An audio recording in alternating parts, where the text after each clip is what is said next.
मेरा नाम अमनदीप सिंह है और मैं लॉ का असिस्टेंट प्रोफेसर हूँ। जैसा कि मैं हमेशा बोलता भी हूँ कि जिसमें काबिलियत है वो आगे बढ़ेगा और पैसे के अभाव में कोई नहीं रोकेगा। और अगर आपके अंदर काबिलियत है और लगन है कुछ बनने की, कुछ कर दिखाने की, तो इस प्लेटफॉर्म पे बिटोला लीगल पे आपको मैं प्रोवाइड कराऊंगा complete comprehensive lectures judicial services के लिए, जिसमें मैं कवर करूंगा सारे सब्जेक्ट्स जो भी जुडिशियल सर्विसेज एग्जाम्स में पूछे जाते हैं। पहले सारे मेजर सब्जेक्ट्स, उसके बाद जो स्टेट स्पेसिफिक लोकल लॉज होते हैं, वन बाय वन जैसी आपकी रिक्वायरमेंट रहेगी, जैसी आपकी तरफ से रिक्वेस्ट आएगी, मैं वन बाय वन सब कुछ कवर करूंगा। और मैं ये इंश्योर करूंगा कि इस चैनल पे इतना कंटेंट हो और वो सारा कंटेंट फ्री ऑफ कॉस्ट हो और वो हमेशा आपके लिए अवेलेबल रहे कि आप में से कोई भी केवल इस वजह से कि उसके पास किसी बड़े शहर जाने की अपॉर्चुनिटी नहीं है या किसी कोचिंग के फीस देने के लिए पैसे नहीं है, या फिर कोई इंसान जो बड़ी कोचिंग में पढ़ रहा है और उसके पास उसके बावजूद भी राइट गाइडेंस नहीं है, इन सारी चीज़ों के अभाव में आप जज बनने से, अपनी लाइफ में लॉ को अच्छे से समझने से आप रुक ना जाओ। तो हेलो एवरीवन, आप सबका स्वागत है आपके अपने क्लासरूम बिटोला लीगल में। हेलो एवरीवन, आप सबका स्वागत है आपके अपने क्लासरूम बिटोला लीगल में। मुझे बहुत खुशी है इस बात की कि आप लोग अपने इस क्लासरूम को बहुत प्यार दे रहे हो और ज़्यादा से ज़्यादा लोग इसको ज्वाइन कर रहे हैं। मुझे जो पर्सनल मैसेजेस आते हैं, जो कमेंट्स में देख रहा हूँ चैनल में, बहुत ही एनकरेजिंग हैं और इस रिस्पॉन्स से मुझे और मोटिवेशन मिलता है और अच्छा कंटेंट बनाने के लिए और ज़्यादा से ज़्यादा कंटेंट बनाने के लिए आपके लिए। So thank you for all the good comments and all the good things that you have said about me and this channel, your classroom. मैं कोशिश करूँगा कि बल्कि मतलब कोशिश क्या करूँगा, मेरा ये एम ही है कि लॉ के बेसिक कंसेप्ट्स को सिंपल भाषा में, जिस भाषा को नॉर्मल से नॉर्मल इंसान समझ सकता है, उस भाषा में मैं आपको समझाऊंगा, चाहे वो कितना ही डिफिकल्ट लीगल कंसेप्ट हो। और इस चैनल के थ्रू मैं हर एक लॉ स्टूडेंट तक पहुंचूंगा इंडिया में, वो चाहे कहीं पे भी रहता हो, राइट। हर एक इंसान जो लॉ से कहीं ना कहीं जुड़ा हुआ है, उसे इस क्लासरूम के बारे में पता होना चाहिए। तो अभी तक के रिस्पॉन्स के लिए once again thank you so much. और अब आज हम डिस्कस करेंगे non enforcement except with variation, section 18 of specific relief act. हमारी स्पेसिफिक रिलीफ एक्ट की एक सीरीज चल रही है और उसी की अगली कड़ी में हम सेक्शन 18 डिस्कस करने वाले हैं। सेक्शन 18 बात करता है कि जो कॉन्ट्रैक्ट्स हैं उनका एनफोर्समेंट नहीं हो सकता एक्सेप्ट विद वेरिएशन, अगर कोई वेरिएशन सेटअप किया डिफेंडेंट ने तो इस लेक्चर में हम समझेंगे कि वेरिएशन क्या होता है, वेरिएशन का मतलब क्या है, वेरिएशन कब सेटअप किया जा सकता है और वेरिएशन सेटअप करने के रिपरकशंस क्या होते हैं और कौन सेटअप कर सकता है, राइट। ये सारी चीजें, इन सारे क्वेश्चन का आंसर हमें इस लेक्चर के अंत तक मिल जाएगा। मैं उम्मीद करता हूं कि आपको ये लेक्चर बहुत पसंद आएगा। पर लेक्चर शुरू करने से पहले मेरी आपसे एक रिक्वेस्ट है कि आपके हाथ में आपका बेयर एक्ट जरूर होना चाहिए। जब भी आप मेरे लेक्चर्स देख रहे हो या फिर जब भी आप लॉ के कोई भी लेक्चर्स देख रहे हो, बेयर एक्ट जरूर हाथ में रखो, क्योंकि बिना बेयर एक्ट के आप लीगल कंसेप्ट्स प्रॉपर्ली समझ नहीं सकते। और खासतौर पे मैं आपको एक एक वर्ड जो होता है बेयर एक्ट का वो बहुत क्लियरली एक्सप्लेन करता हूं। तो अगर आपके हाथ में बेयर एक्ट नहीं होगा, आप कंसेप्ट बिल्कुल नहीं समझ पाएंगे, राइट। तो बढ़ते हैं आगे हम सेक्शन 18 के साथ। सेक्शन 18 की जो हेडिंग है आप पढ़ सकते हैं, it says non enforcement except with variation. तो अगर हम इस सेंटेंस को समझें, उल्टा करके पढ़ें, तो it says enforcement only with variation. It says enforcement only with variation, right. तो वेरिएशन कौन सेटअप करता है? वेरिएशन हमेशा डिफेंडेंट सेटअप करता है, जहां पे प्लेंटिफ सीक करता है स्पेसिफिक परफॉर्मेंस ऑफ कॉन्ट्रैक्ट। हम पढ़ते हैं सेक्शन 18 क्या कहता है। It says where a plaintiff seeks specific performance of contract in writing. तो प्लेंटिफ क्या करता है? Specific performance of contract seek कर रहा है, और ये कॉन्ट्रैक्ट कैसा होना चाहिए? इन राइटिंग होना चाहिए, रिटन कॉन्ट्रैक्ट होना चाहिए। बहुत ही इंपॉर्टेंट है ये। हम सबको पता है कॉन्ट्रैक्ट कितने तरीके के हो सकते हैं, कॉन्ट्रैक्ट रिटन भी होते हैं और कॉन्ट्रैक्ट ओरल भी हो सकते हैं, राइट। पर सेक्शन 18 केवल इन कॉन्ट्रैक्ट्स पे एप्लीकेबल है, केवल रिटन कॉन्ट्रैक्ट्स पे एप्लीकेबल है, ओरल कॉन्ट्रैक्ट्स पे सेक्शन 18 एप्लीकेबल नहीं है। ये आप ध्यान रखिएगा, एक जुडिशियल सर्विसेज एग्जाम्स के प्री में ये क्वेश्चन कई बार पूछा जा चुका है और पूछा जा सकता है, तो आपको यहां से ये याद रखना है। तो अब अगर कोई plaintiff seeks specific performance of contract in writing, अब यहां पे फिर उसके बाद क्या होता है, to which the defendant sets up a variation, the plaintiff cannot obtain the performance sought except with the variation so set up। मतलब अब प्लेंटिफ ने बोला कि हमें स्पेसिफिक परफॉर्मेंस ऑफ कॉन्ट्रैक्ट करवाओ एक पर्टिकुलर कॉन्ट्रैक्ट का, डिफेंडेंट ने क्या किया, डिफेंडेंट ने बोला ठीक है मैं रेडी हूं कॉन्ट्रैक्ट परफॉर्म करने के लिए बट विद वेरिएशन, राइट। मतलब जो चीज प्लेंटिफ कह रहा है वो नहीं, मैं वो करने के लिए रेडी हूं जो वेरिएशन सेटअप करने के बाद कॉन्ट्रैक्ट का जो इफेक्ट होगा, राइट। तो जब तक वेरिएशन सेटअप नहीं किया जाता, मतलब अगर डिफेंडेंट वेरिएशन सेटअप करता है तो उस केस में केवल वेरिएशन के साथ ही स्पेसिफिक परफॉर्मेंस ऑफ कॉन्ट्रैक्ट हो सकता है, अदरवाइज नहीं हो सकता। अब वेरिएशन कब सेटअप कर सकता है डिफेंडेंट, ऐसा तो नहीं कि हमेशा सेटअप कर सके, तो ऑब्वियसली उसके लिए कुछ गाइडलाइंस हैं, कुछ रूल्स हैं, राइट, कुछ सर्कमस्टांसेस हैं। केवल उन्हीं सर्कमस्टांसेस में जो प्लेंटिफ है जो डिफेंडेंट है वो वेरिएशन सेटअप कर सकता है। तो ये जो सर्कमस्टांसेस हैं ये ए, बी और सी तीन क्लॉजेस में सेक्शन 18 के अंदर दिए गए हैं, तो हम इनको वन बाय वन देखते हैं। तो इसका जो सबसेक्शन ए है, it says namely where by fraud, mistake of fact और मिसरिप्रेजेंटेशन। कहां पे, फ्रॉड के थ्रू, मिस्टेक ऑफ फैक्ट के थ्रू और मिसरिप्रेजेंटेशन के थ्रू, और मिसरिप्रेजेंटेशन के थ्रू क्या होता है, the written contract of which performance is sought is in terms or effect different from what the parties agreed to or does not contain all the terms agreed to between the parties। तो देखिए ए क्या बोलता है, ए बात करता है कि इन सब वजहों से हम फ्रॉड, मिस्टेक ऑफ फैक्ट, ये सारी चीजें हम कहां पढ़ते हैं, section 17 of Indian contract act fraud के बारे में बात करता है, मिस्टेक के बारे में सेक्शन 20 बात करता है, right, section 20, 21, 22, and then misrepresentation के बारे में सेक्शन 18 इंडियन कॉन्ट्रैक्ट एक्ट बात करता है। तो ये जो डेफिनेशंस हैं, राइट, ये डेफिनेशंस फ्रॉड, मिसरिप्रेजेंटेशन और मिस्टेक ऑफ फैक्ट की हम कहां से समझेंगे, हम इंडियन कॉन्ट्रैक्ट एक्ट के रेफरेंस से ही समझेंगे। तो अगर इन सब वजहों से, फ्रॉड, मिस्टेक ऑफ फैक्ट और मिसरिप्रेजेंटेशन के कारण जो रिटन कॉन्ट्रैक्ट है, राइट, वो क्या है, रिटन कॉन्ट्रैक्ट डिफरेंट है, राइट। किससे डिफरेंट है, जिससे जो चीज पार्टीज ने अग्री की थी इनिशियली उससे, राइट, क्योंकि एक पार्टी ने ये सारी चीजें की, इस वजह से जो रिटन कॉन्ट्रैक्ट है वो डिफरेंट है जो पार्टीज ने अग्री किया उससे। अब मान लो ए और बी जो थे, इन दोनों ने कोई कॉन्ट्रैक्ट किया, ए और बी के बीच में, ए और बी के बीच में कॉन्ट्रैक्ट हुआ, राइट। बी ने बोला कि मैं ए को एक बाइक दूंगा और ए ने बोला कि ठीक है उसके बदले में मैं तुमको एक स्कूटी दूंगा, राइट, बेचूंगा। तो हम एक्सचेंज कर लेंगे बेसिकली एक तरीके से, राइट, बार्टर कर लेंगे, बेसिकली मूवेबल प्रॉपर्टीज है, राइट। तो इस केस में बी ने क्या बोला कि मैं ए को बाइक दूंगा और ए ने बी को क्या बोला, मैं स्कूटी दूंगा। ये दोनों की अंडरस्टैंडिंग थी। बी जो था वो इलिटरेट था, तो बी ने बोला कि ठीक है एक अग्रीमेंट बना लेते हैं अपन, है ना, हम लोग लिख लेते हैं इस चीज को। ए पढ़ा लिखा था, ए ने इस चीज का फायदा उठा के क्या किया, फ्रॉड करके इसने क्या किया, रिटन जो अग्रीमेंट बनवाया, जो लिखवाया, उसमें उसने क्या कर दिया, उसमें उसने मेंशन कर दिया कि मैं स्कूटी नहीं दूंगा, बी मुझे बाइक देगा और मैं ए को साइकिल दूंगा, राइट। तो यहां पे क्या हुआ, ए ने फ्रॉड किया बी के साथ। अब जब ये रिटन एग्रीमेंट हो गया तो बाद में बी ने ए को बोला कि, बाद में ए ने बी को बोला कि ठीक है आप बाइक दो, तो उसने बोला, बी ने बोला कि ठीक है मैं बाइक दे दूंगा पर तुम स्कूटी दो। कौन सी स्कूटी दे रहे हो दिखाओ, तुम्हारे पास ये 3 स्कूटीज हैं। तो ए ने बोला कि स्कूटी, कौन सी स्कूटी, स्कूटी के बारे में मैं कुछ जानता ही नहीं हूं, ये कॉन्ट्रैक्ट तो बोल रहा है कि मैं तुम्हें साइकिल दूंगा और तुम मुझे बाइक दोगे।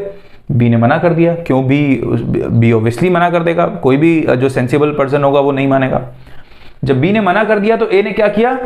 ए ने सू किया। किस चीज के लिए? स्पेसिफिक परफॉर्मेंस ऑफ कॉन्ट्रैक्ट के लिए। तो ए क्या हो गया?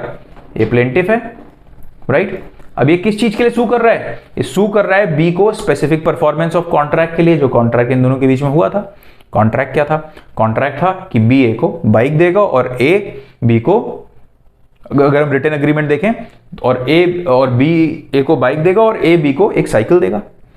पर बी जब इसके अगेंस्ट ये स्पेसिफिक परफॉर्मेंस ऑफ कॉन्ट्रैक्ट का सूट ए ने फाइल किया तो बी कोर्ट में जाता है। बी क्या है यहां पे? बी डिफेंडेंट है। बी कोर्ट में जाता है और कोर्ट में जाके वेरिएशन सेटअप करता है। कहता है भाई बिकॉज ऑफ फ्रॉड, इन्होंने डॉक्यूमेंट में लिखवा के मुझसे साइन ले लिए कि मैं आपको साइकिल दूंगा, जबकि हमारी बात हुई थी कि ए मुझे स्कूटी देगा और मैं ए को एक मोटरसाइकिल दूंगा, एक बाइक दूंगा। तो यहां पे बी ने क्या बोला? बी ने बोला मैं अपने पार्ट का कॉन्ट्रैक्ट परफॉर्म करने के लिए रेडी हूं, मुझे कोई प्रॉब्लम नहीं है, राइट। बट कॉन्ट्रैक्ट में एक इसने बी ने वेरिएशन सेटअप किया कि ये जो टर्म है साइकिल नहीं देगा ये मुझे स्कूटी देगा, ये हमारा ओरिजिनल कॉन्ट्रैक्ट था, राइट। तो यहां पे अब अगर कॉन्ट्रैक्ट का specific performance of contract grant किया जाना है, राइट, तो वो कैसे हो सकता है? केवल तभी हो सकता है जब वेरिएशन को मान लिया जाए। ऑब्वियसली कोर्ट देखेगा कि क्या फ्रॉड से इसने ऐसा किया या नहीं किया, वो सारी चीजें सेटिस्फाई होने के बाद ही डिसीजन देगा। पर अगर कोर्ट सेटिस्फाइड है कि फ्रॉड के कारण ही ये जो टर्म्स एंड कंडीशंस हैं जो रिटन एग्रीमेंट में चेंज हुए हैं वो फ्रॉड के कारण हुए हैं, तो उस केस में कोर्ट क्या करेगा? Court specific performance of contract grant करेगा ए को, बट विद द वेरिएशन। और वेरिएशन क्या? वेरिएशन का मतलब होता है चेंज, मॉडिफिकेशन। और वो चेंज क्या होगा कि बी ए को बाइक देगा और ए बी को स्कूटी देगा। तो आई होप आपको सबसेक्शन ए का एक पार्ट तो क्लियर होगा। और दूसरा पार्ट क्या बोलता है? एक तो फ्रॉड मिस्टेक के कारण जो रिटन कॉन्ट्रैक्ट है वो डिफरेंट हो, और ये does not contain all the terms, और जो ये अग्रीमेंट है ये क्या नहीं करता? Does not contain all the terms, right. पूरा का पूरा जो इन लोगों ने अग्री किया था वो सारे टर्म्स कंटेन नहीं करता है। तो उस केस में अब अगर ए बी के अगेंस्ट जाता है कि आप हमें स्पेसिफिक परफॉर्मेंस ऑफ कॉन्ट्रैक्ट करो, तो बी सेटअप कर देगा वेरिएशन और ये बोलेगा कि जो कॉन्ट्रैक्ट है ये पूरी बात करता ही नहीं है, राइट। मान लो ए और बी के बीच में कॉन्ट्रैक्ट था कि ए बी को बाइक देगा और जो बी है वो ए को बाइक देगा और ए स्कूटी देगा प्लस 1,000 रुपए देगा, राइट। अब इसने कॉन्ट्रैक्ट में क्या रखवाया? सपोज कि बी ए को बाइक देगा और ए इसको 1,000 रुपए देगा। एक टर्म नहीं लिखा, क्या कि स्कूटी भी देगा। ए जो है बी को साथ में 1,000 रुपए के साथ साथ स्कूटी भी देगा बाइक के एक्सचेंज में, राइट। तो क्या हो रहा है यहां पे? आधे ही टर्म, पूरे जो कॉन्ट्रैक्ट के पूरे टर्म्स हैं इन दोनों के बीच में वो सारे नहीं लिखे हुए हैं उसमें कॉन्ट्रैक्ट में। तो इस केस में अब अगर ए बी के against specific performance of contract की डिक्री चाहता है तो बी के पास ये राइट है कि वो वेरिएशन सेटअप करे और कोर्ट को बताए कि हमारे बीच में अग्रीमेंट ये हुआ था, और ये जो अग्रीमेंट है, जो रिटन अग्रीमेंट है, ये सारे टर्म्स ही कंटेन नहीं करता, केवल 1,000 रुपए देने की बात कर रहा है ये बाइक के एक्सचेंज में, जबकि बात हुई थी 1,000 रुपए प्लस स्कूटी की, राइट। तो आई होप आपको सबसेक्शन ए अब कंप्लीटली क्लियर होगा। उसके बाद हम आते हैं सबसेक्शन बी पे। It says where the object of the parties was to obtain a different legal result, right, कि जहां पे दोनों पार्टीज का ऑब्जेक्ट जो था वो एक डिफरेंट लीगल रिजल्ट प्रोड्यूस करने का था उससे जो कि रिटन कॉन्ट्रैक्ट कर रहा है, राइट।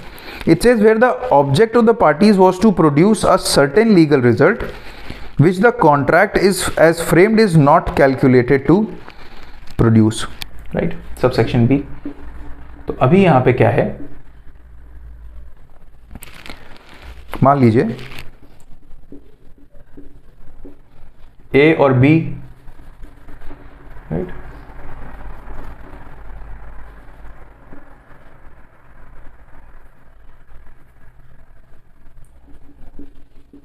पठान, राइट, और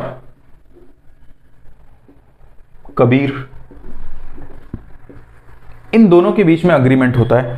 थोड़ा कॉन्टेम्परेरी एग्जांपल लेते हैं, ए बी से तो बोर हो जाओगे आप। राइट। तो पठान और कबीर के बीच में कोई अग्रीमेंट होता है, राइट। और उस अग्रीमेंट में क्या था, इन दोनों ने पहले अग्री कर लिया। ये क्या चाहते थे, ये बेसिकली क्या चाहता था कि पठान जो है वो कबीर को गिफ्ट कर देगा, अपनी कोई लैंड है उसकी गिफ्ट डीड दे देगा, राइट। ये इन दोनों की अंडरस्टैंडिंग थी।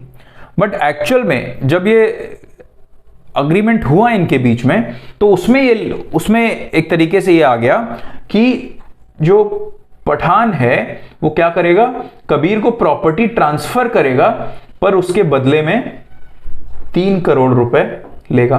तो अब यहां पे इनका जो ओरिजिनल उद्देश्य था वो क्या था, ओरिजिनल उद्देश्य था कि पठान अपनी जो प्रॉपर्टी है, सपोज ये प्रॉपर्टी है, उसको कबीर को क्या करेगा, गिफ्ट करेगा। पर हुआ क्या, इन इफेक्ट जो डॉक्यूमेंट बना उसमें क्या आ गया, उसमें आ गया कि भाई जो पठान है वो 3 करोड़ रुपए के बदले में अपनी प्रॉपर्टी देगा। तो एक्चुअली ये होना क्या चाहिए था, गिफ्ट डीड पर्पज ही, इनिशियल पर्पज ये था। पर जब अग्रीमेंट ड्राफ्ट हुआ तो अग्रीमेंट किस तरह, अग्रीमेंट में क्या आ गया कि ये बेसिकली सेल हो गया। तो इस तरह की चीज, अब मान लीजिए पठान अगर कबीर के अगेंस्ट एनफोर्स करना चाहता है, राइट, कि आप हमें ये पैसे दो और ये प्रॉपर्टी ले लो, तो कबीर बाद में बोल सकता है, वेरिएशन सेटअप कर सकता है कि भाई हम दोनों के बीच में जो अग्रीमेंट हुआ था वो बेसिकली ये था कि तुम मुझे अपनी लैंड ट्रांसफर करोगे। तो पठान भी रियलाइज करेगा कि अच्छा हाँ, हम इसमें देखो 2 डिफरेंस है, एक मतलब इन दोनों चीजों में डिफरेंस है, बी में और ए में। ए में क्या है कि एक पार्टी ने गलती की है, एक party is at fault, right, एक पार्टी ने फ्रॉड किया है, मिस्टेक किया है, मिसरिप्रेजेंटेशन किया है, गलती है। पर जो सेकंड है, सेकंड में जरूरी नहीं कि किसी की गलती हो, राइट। पठान और कबीर दोनों यही चाहते थे, पर अल्टीमेटली क्या हुआ, जब अग्रीमेंट ड्राफ्ट कराया गया तो उस अग्रीमेंट की जो लैंग्वेज थी वो क्या हो गई, वो चेंज हो गई। और बेसिकली उस लैंग्वेज से बाय इंप्लीकेशन क्या समझ आने लगा कि जो गिफ्ट डीड होनी थी वो एक्चुअली क्या हो गई, सेल डीड। अब जब यहां पे क्या हुआ, पठान ने बोला स्पेसिफिक परफॉर्मेंस ऑफ कॉन्ट्रैक्ट के लिए बोला कि भाई ये लैंड आप ले लो, सारी फॉर्मेलिटीज पूरी कर लो। तो अब यहां पे कबीर क्या बोलेगा, कबीर ये बोलेगा कि भाई हमारे बीच में ये अंडरस्टैंडिंग थी और ये डॉक्यूमेंट ये कर रहा है। तो यहां पे हो सकता है कि इन दोनों के बीच में एक म्यूचुअल अंडरस्टैंडिंग हो जाए कि ठीक है, हमारा जो उद्देश्य था इस अग्रीमेंट का वो गिफ्ट डीड करने का था, ना कि सेल डीड।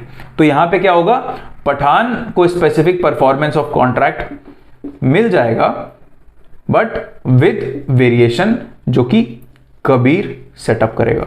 और वो वेरिएशन क्या होगा, वेरिएशन ये होगा कि भाई ये गिफ्ट डीड होनी चाहिए थी, ना कि सेल डीड, राइट। अब इस केस में जनरली जो प्लेंटिफ है वो कबीर होता तो बेटर रहता, राइट। बट आई होप आपको ये एग्जांपल समझ आ गया होगा बी क्या कहना चाह रहा है, right. Now see, it says where the parties have subsequently to the execution of the contract varied its terms.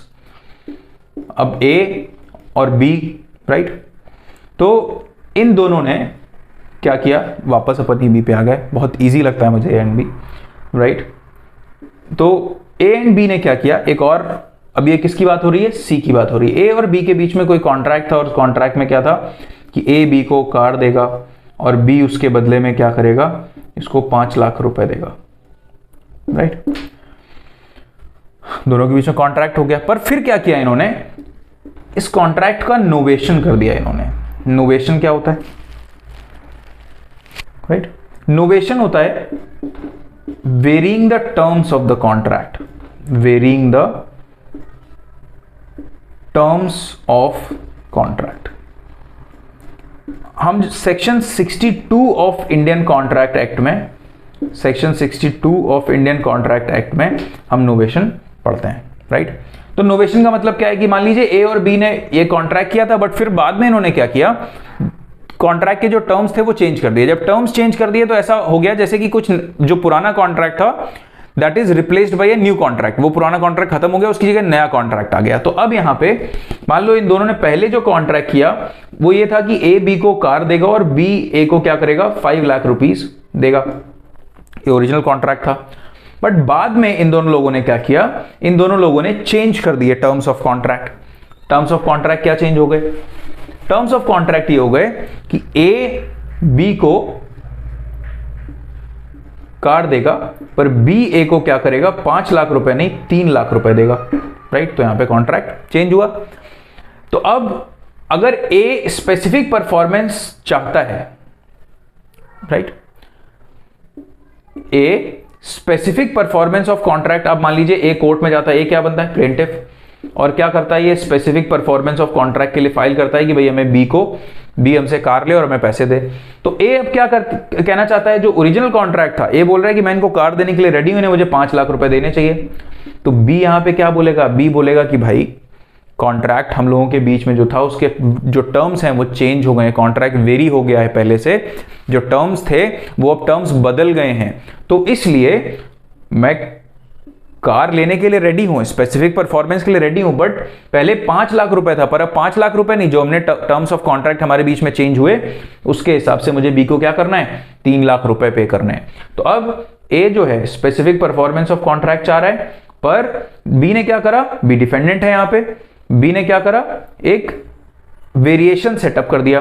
Variation क्या है कि भाई 5 लाख नहीं 3 लाख चेंज हो गए कॉन्ट्रैक्ट के टर्म्स, तो मैं 3 लाख रुपए दूंगा। तो यहां पे कोर्ट क्या करेगा, स्पेसिफिक परफॉर्मेंस ऑफ कॉन्ट्रैक्ट ए के फेवर में देगा, बट विद द चेंज कि बी ए को क्या करेगा, 3 लाख रुपए देगा। तो आई होप आपको ये तीनों एग्जाम्पल्स समझ आए होंगे बहुत क्लियरली, राइट। तीनों क्लॉजेस आपको समझ आए होंगे अच्छे से, और सेक्शन 18 में अब आपको कभी कोई प्रॉब्लम नहीं होगी, आप समझ पाए होगे कि सेक्शन 18 का यूज़ हम कब करते हैं। तो मिलते हैं नेक्स्ट लेक्चर में, तब तक के लिए आप अपना ध्यान रखिए, पढ़ते रहिए, कोई डाउट्स हो पूछते रहिए, राइट, जुड़े रहिए। Thank you.